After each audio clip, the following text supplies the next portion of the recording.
Niyatning kuchi. Valeriy Sinelnikov. Orzu va istaklarni qanday qilib amalga oshirish mumkin? Ong osti sirlari. 7-qism. Sinchkovlik formulasi. Men qilayotgan ishim istagan narsamga olib bormayotganligini sezish uchun yetarli darajada sezgirman. Siz o'zingizga nisbatan juda sinchkov bo'lishingiz kerak. Intuitsiyangiz ovozi va tuyg'ularingizga quloq tuting, botiningizga ko'proq murojaat qilib turing. Shu bilan birga atrof olamga, odamlarning xatti-harakati va munosabatiga diqqat bilan qarang. Niyatlaringizning amalga oshishi, istalgan natijaga erishish yo'lidan to'g'ri ketayotganligingizni sezish uchun tuyg'ularingizni ochiq tuting. Yo'lingizda uchraydigan hamma belgilarga e'tibor bering.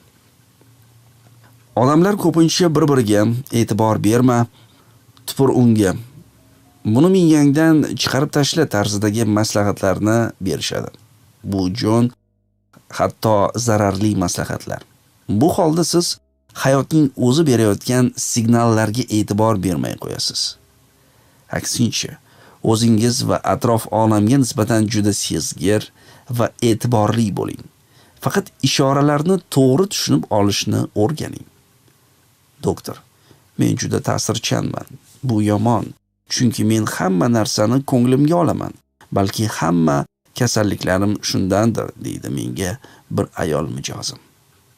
Aksincha, ta'sirchan ekanligingiz yaxshi narsa deyman men. Sizda men hozir o'rganayotgan narsa bor. Shunchaki siz hayotingizdagi har qanday voqeaga ijobiy munosabat bildirishni o'rganishingiz kerak.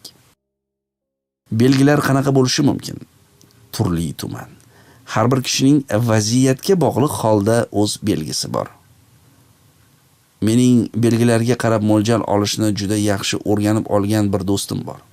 Uning uchun doimiy belgi bo'sh yoki to'la chelaklar bo'ladi. Tasavvur qilasanmi? Hikoya qiladi u bir safar.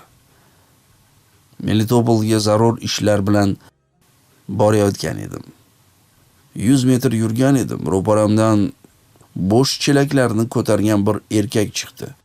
Men uni to'xtatib, "Birodar, chelaklaringda biror narsa bormi o'zi?" deb so'rayman.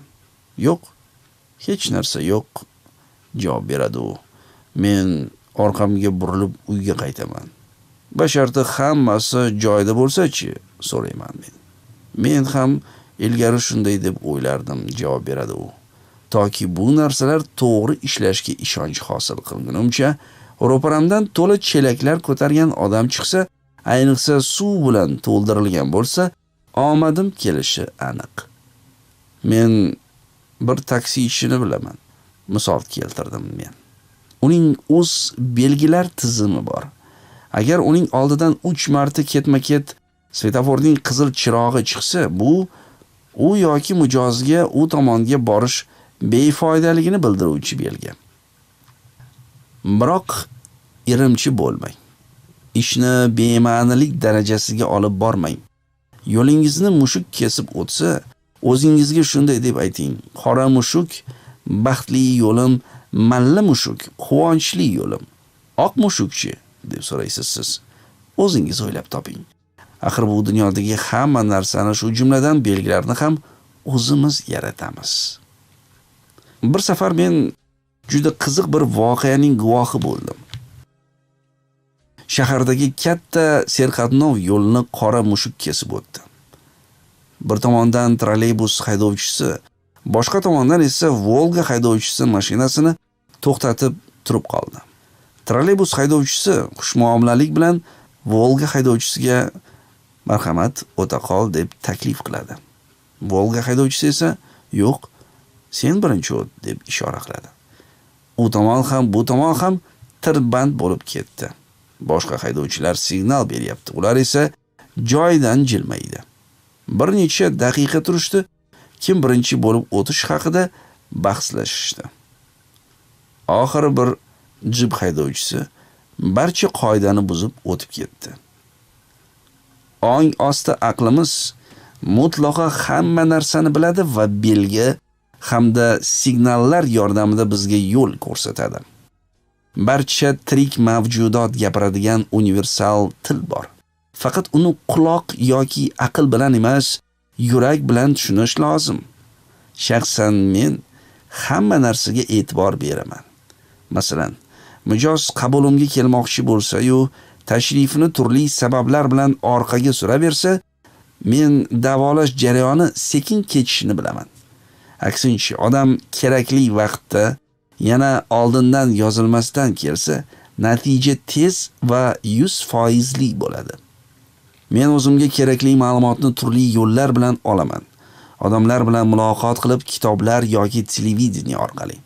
Asosiysi sinchkov bo'lish va hamma narsaga e'tibor berish lozim. Biroq belgilarga o'ralashib qolish kerak emas. Agar signalning ma'nosini tushuna olmasangiz, uni ham o'zingizni ham o'z holingizga qo'ying. Ong ostingizdan sizga tushunarliroq ishora berishini so'rang. Mendan belgilarni o'qishni o'rgangan bir tanishim menga quyidagi voqeani so'zlab berdi. Yaqinda avtobusda Bog'chasaroyga bordim. Yo'lda shunday vaziyat sodir bo'ldi. Bekatlardan birida kontrolyor kirib, chiptalarni tekshira boshladi. Menga tengdosh bir yosh yigitda vazirlik tomonidan berilgan qanaqadir guvohnoma bor ekan. Biroq kontrolyor guvohnoma unga avtobusda bepul yurish huquqini bermasligini va u pul to'lashi kerakligini aytdi. Bahs boshlanib ketdi. Ayrim passajirlar unisining, ba'zilari esa bunisining tarafini ola boshladi.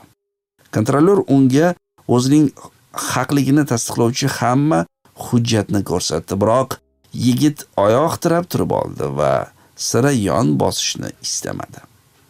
To'satdan mening miyamga bir fikr keldi. Axir hayotimizdagi barcha vaziyatni o'zimiz yaratamiz-ku. Shuni tushundimki, bu vaziyat men uchun. Men bu vaziyatdan o'zim uchun qandaydir xulosa chiqarishim kerak. Avtobus to'xtab turib, hamma aytishayotganda men sen o'rgatganingdek bo'shashib ko'nglimga murojaat qildim. Ong ostimga quyidagi savollarni berdim. Men bu vaziyatni qanday qilib yuzaga keltirdim? Men bu vaziyatdan nimani tushunib olishim kerak? Biroq ichkarida jimlik. Ehtimol shovqin tufayli yaxshi bo'shasha olmagandirman. Shunda urinishni bas qilib, ong ostimga shunday dedim. Bilaman, sen menga qandaydir signal beryapsan, biroq hali men uni tushunmayapman. Iltimos, menga tushunarliroq signal ber. Shundan so'ng biz yo'lda davom etdik. Biroq shu bilan mening sarguzashtlarim tugamadi. O'sha kuni ong ostim menga juda muhim narsa haqida xabar bermoqchi ekanligiga shubha yo'q edi. Qaytishda avtobusni GAI xodimi to'xtatdi va haydovchining hujjatlarini tekshira boshladi. Qaysidir hujjatlarda kamchilik bor ekan. Haydovchi jarima to'lashga majbur bo'ldi. Men yana ko'nglimga o'sha savollar bilan murojaat qildim. Ong ostimdan hujjatlaring joyida emas to'la degan javobni oldim. Mana shunda menga yetib bordi. 2 kun oldin hujjatlarimni o'ylab qattiq bezovta bo'lgan va to'satdan soliq inspeksiyasi kelib qoladi deb qo'rqqan edim. Aynan shu haqida menga signal berilgan edi. Men uyga qaytib o'sha kuniyoq hujjatlarni tartibga keltirdim va xotirjam bo'ldim. Moslashuvchanlik formulasi. Men faoliyatim va fikrlashimda juda moslashuvchanman va kerakli natijani qo'lga kiritish uchun xatti-harakatimni o'z vaqtida o'zgartiraman. Bir oltin qoida bor. Qilayotgan ishingiz natija bermasa, boshqa bir ish qiling.